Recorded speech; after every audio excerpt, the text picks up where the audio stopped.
This is Joshua from GTH Boxing, joined by Eddie. Eddie, you're looking very sharp today. How are we doing? No, I'm feeling it. My trainer keeps telling me to keep eating.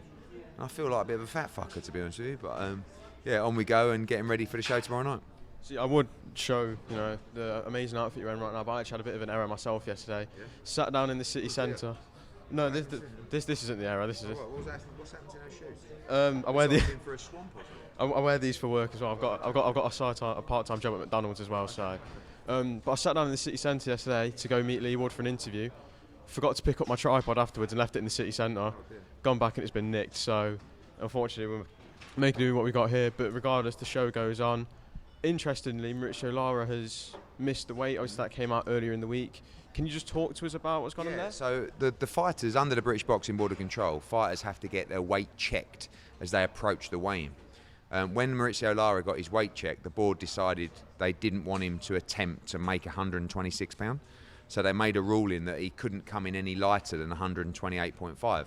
He came in at 129.78 or whatever it was, and Lee Wood's team were aware of that. There's been ongoing conversations to make sure they're comfortable. They are comfortable. Fight proceeds. But Lee Wood can only win the world title on Saturday night. Maurizio Lara can't, and it's a shame for Maurizio Lara, but for Lee Wood, nothing changes. He's got a chance to become a two-time world champion on Saturday. And does this mean the belt's now officially vacant?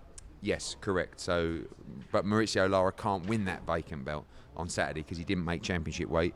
He feels a little bit hard done by because he was not allowed to make it, but I think he would have struggled to make that weight anyway. And obviously the check weights are put in place to make weight cuts a bit safer.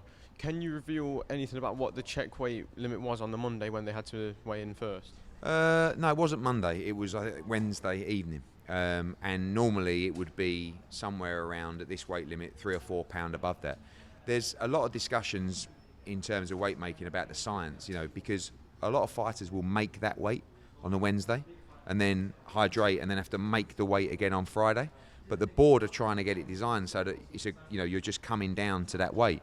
But people do it differently with water loading and all kinds of science these days. So when an international fighter comes over, they can't believe that rule is in place. If Maurizio Lara was 4 pounds over or probably 5 pounds over on Wednesday night, that's too heavy. But he's saying, I'll make 126, no problem. He wasn't given the opportunity to do that, but the board's rules are designed to act in the best interest and the health and safety of the fighter. Obviously, Lee Wood's coming perfectly on weight safely. Do you think this weight miss is going to add an extra gear to Lee Wood's fight tomorrow? No, I think it's going to be difficult for Maurizio Lara to pick himself up, to make sure that he's in a good place because he's lost his belt. But he's fighting for his career tomorrow night. If he loses tomorrow night and miss weight, he's in a bad place. But for Lee Wood, nothing changes. And obviously, without overlooking tomorrow night from Maurizio, would he possibly have to look at moving up or just try and make the weight again? He's always been tight at 126, but I don't know. It was a fast turnaround. Did he celebrate too much becoming champion? It's irrelevant now. It's finished. The only thing that matters for Lee Wood is trying to be victorious and become world champion tomorrow. And moving away from tomorrow night, a lot of people have been asking you about Fabio Wardley. Now, what the plan seems to be is he'll fight in July and then fight Adelaide in September, October, you said. Obviously, we know the opponent for the autumn, but what opponents are we looking for July? I don't know yet. I spoke to George Warren yesterday. We definitely want to make the Adelaide fight, and I think that'll be ordered. We'll look for an opponent in July and then make that fight after. And sticking in the heavyweight division, you spoke about AJ's date, August 12th. K2 have just won the purse bids for Dubois, I think it was about 8 million they bid. Do you think that's a bit of an overbid? Probably, but it's not an overbid if you've got the money in place. In terms of the value of the fight, to do it in the UK, yeah, it's an overbid, and that's why you saw Frank Warren bid 5 million, because that was probably based on a UK fight. But if they've got additional funding from elsewhere, then they can bid what they want. It looks to be they're trying to stage the fight in Poland. What do you make of that? If they've got the money to do it, why not? And just going quickly back to the card, just talked about the undercard you've got for tomorrow night, a very stacked undercard. Yeah, Jack Catterall in a great fight. Also, from there you got Terry Harper fighting for the world title. Aqib Fiaz has a really tough fight. It's a great English welterweight title fight. And then you got William Crawler, Campbell Hatton, and Aaron Bowen. So a great night of boxing. Eddie, finally, just a quick message to the people ahead of tomorrow night and what they can expect. To the people.